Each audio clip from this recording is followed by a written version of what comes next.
할렐루야. 오늘도 하나님을 사랑하는 마음으로 예배의 자리에 나오신 성도님들을 주님의 이름으로 축복하고 환영합니다. 함께 시간 기도하며 예배의 자리로 나가도록 하겠습니다. 함께 기도하겠습니다. 하나님, 저희들의 마음을 오늘도 새롭게 하여 주시옵소서. 우리가 주님 앞에 정직하게 또 순결하게 나가기 원하오니 주의 보혈로 저희들을 깨끗하게 정결하게 하여 주시며 주님 앞에 온 마음과 뜻을 다하여 예배할 때에 새 힘 주시는 또 새롭게 하시는 하나님의 그 은혜와 성령의 충만하심을 경험케 하여 주시옵소서. 모든 것 주님께 맡겨드리며 이 모든 말씀 예수님의 이름으로 기도하옵나이다. 아멘.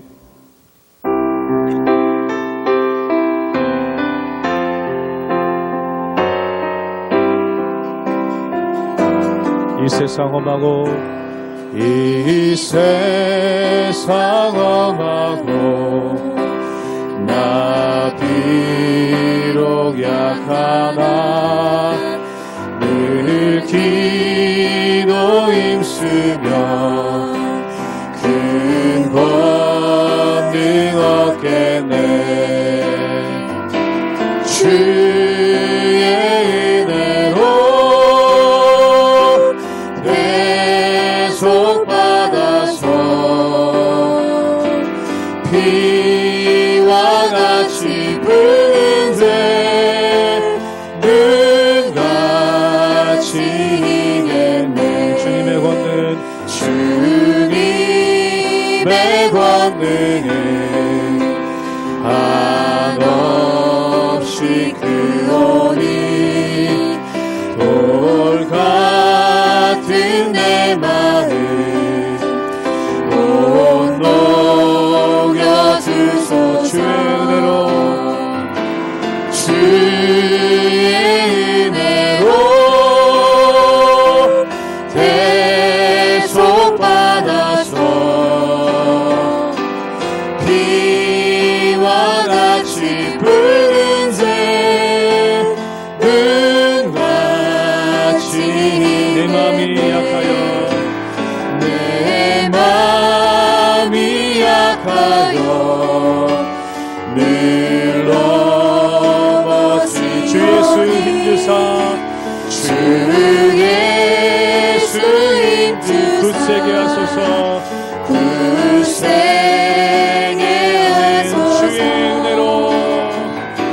주의 은혜로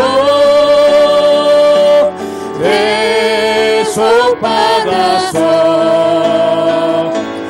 피와 같이 붉은 죄 눈같이 죄사함 받은 후 새 사람 되어서 주 앞에 서는 날 늘 찬송하게 된 주의 은혜로 대속 받아서 피와 같이 붉은 죄 눈같이 주의로 대속 받아서 주의 은혜로 대속 받아서 피와 같이 붉은 죄 눈같이 이겠네.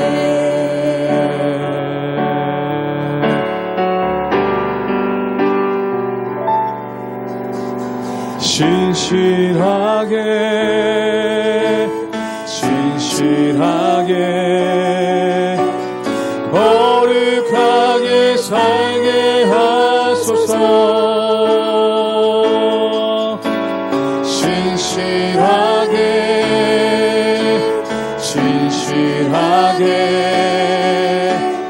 거룩하게 살게 하소서. 한번 더 고백합니다. 진실하게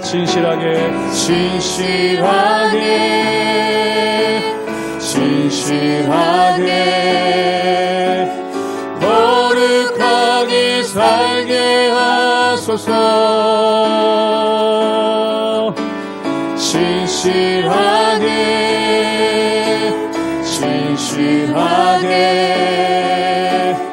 거룩하게 살게 하소서. 하나님 나의 마음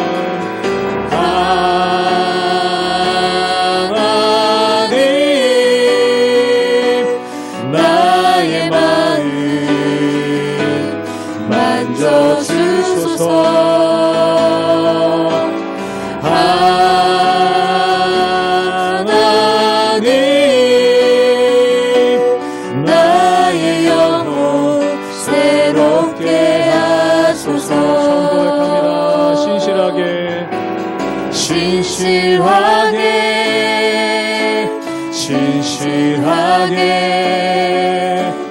거룩하게 살게 하소서. 신실하게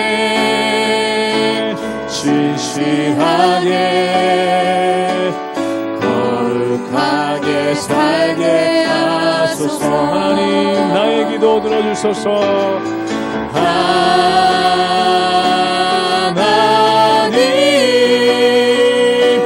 나의 기도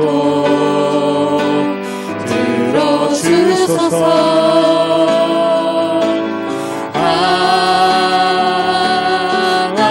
하나님 주의 길로 인도하소서. 하나님 나의 마음 만져주소서.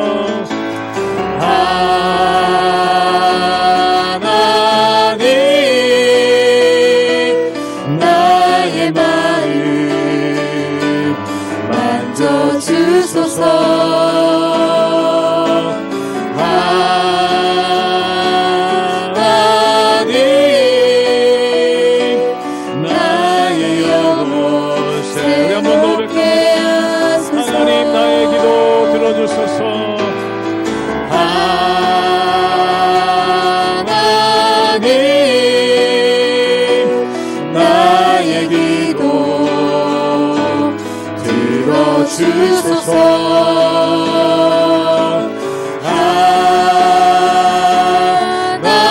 하나님 주의 길로 인도하소서.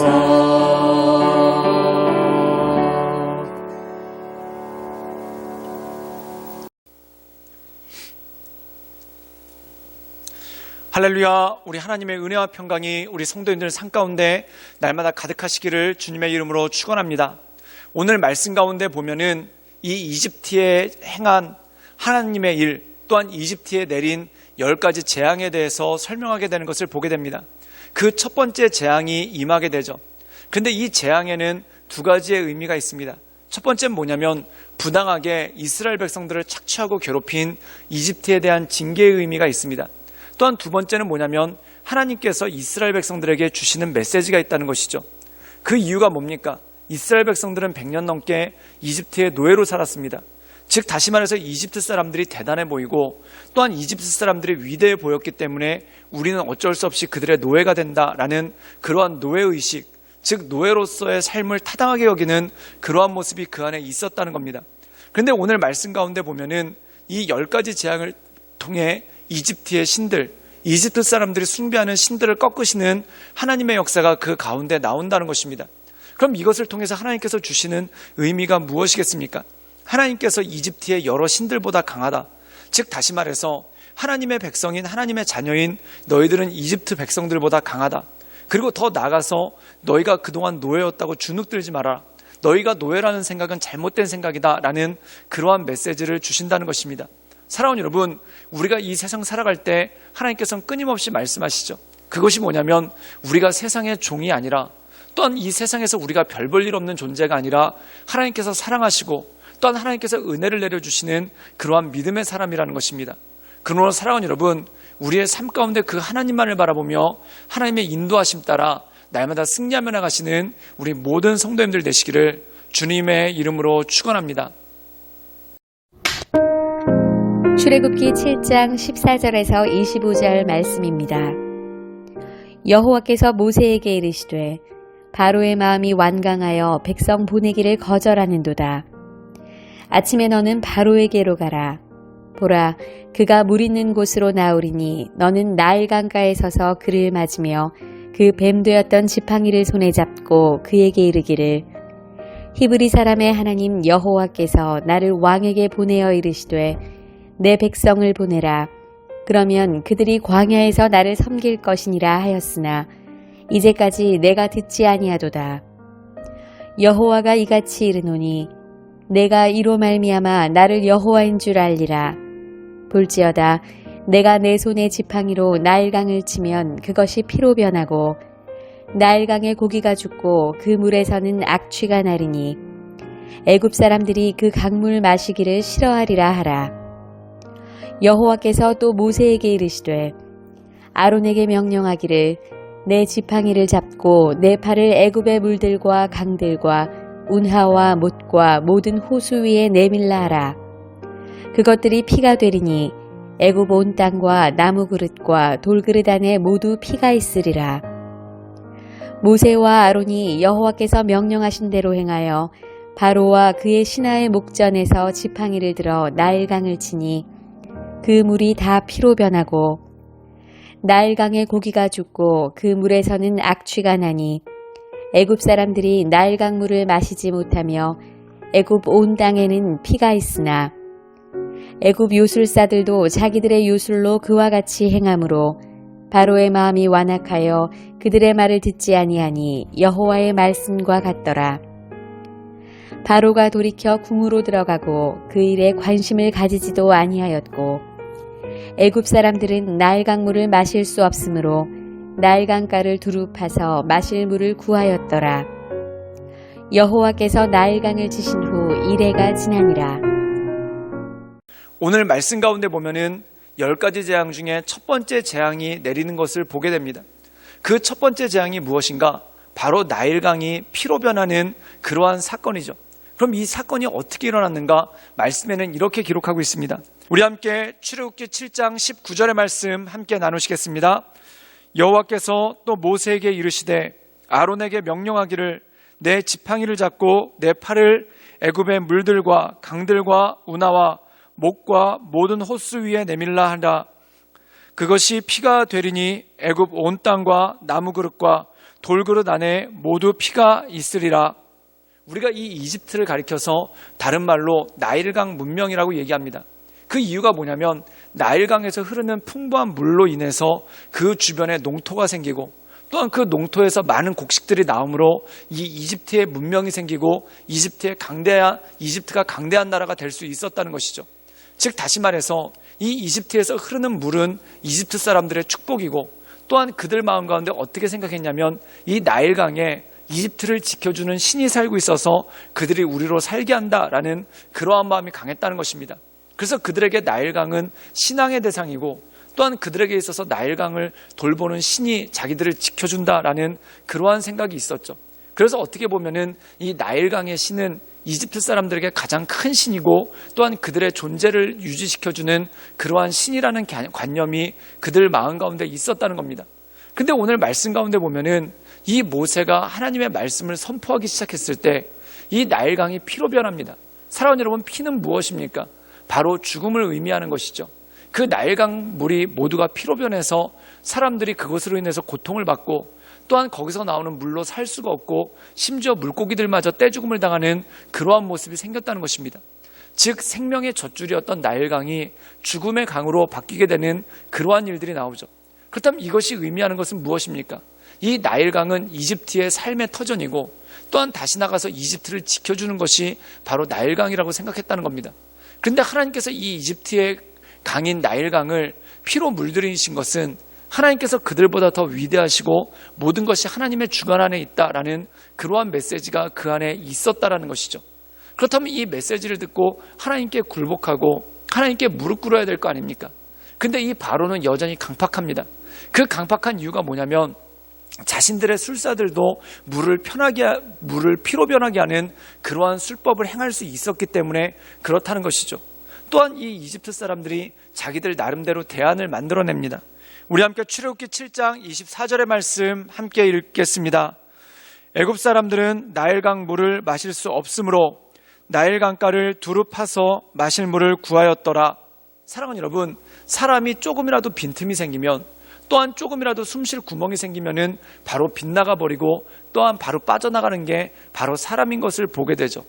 때때로 우리가 하나님의 크신 은혜 가운데 나가며 그 안에 헌신했다가 뭐가 조금이라도 내 힘으로 되는 게 있으면, 또한 뭐가 조금이라도 내 힘으로 할 수 있는 많은 것이 있으면 그것으로 바로 빠져나가는 것이 바로 사람의 연약함이라는 것입니다. 사랑하는 여러분, 전적인 하나님의 은혜 앞에 무릎 꿇는 것이 아니라 조금이라도 내 힘으로 할 수 있는 것이 있으면 그것을 통해서 그것을 빌미로 빠져나가는 것이 바로 사람의 연약함이죠. 사랑하는 여러분, 모든 것을 주님께 맡기고 하나님의 은혜 가운데 나갈 수 있기를 주님의 이름으로 축원합니다. 우리가 기도 없이 할 수 있는 것이 무엇이겠습니까? 또한 우리가 우리의 힘으로 감당할 수 있는 것이 무엇이겠습니까? 그러므로 우리가 기도함을 통해 우리에게 날마다 힘 주시고 능력 주시는 그 하나님을 바라보며 하나님의 인도하심 따라 날마다 나아가시는 우리 모든 성도님들 되시기를 주님의 이름으로 축원합니다. 함께 기도하시겠습니다. 늘 언제나 살아서 역사하신 주님, 우리 삶 가운데 여러 가지 일들이 있고 또한 여러 가지 어려움들이 있지만 우리가 조금이라도 빠져나갈 길이 있으면 그것 때문에 교만하고 자만하고 또한 마음이 강팍해지는 것을 보게 됩니다. 주님, 우리의 마음과 우리의 심령을 붙잡아 주셔서 우리가 날마다 하나님의 은혜 가운데 서게 하시고 하나님의 인도하심 따라 날마다 주님만을 바라보며 나가는 그러한 믿음의 사람들로 우리를 축복하여 주시고 인도하여 주시옵소서. 주님께 모든 것을 부탁드리오며 예수님의 이름으로 감사하며 기도드리옵나이다. 아멘.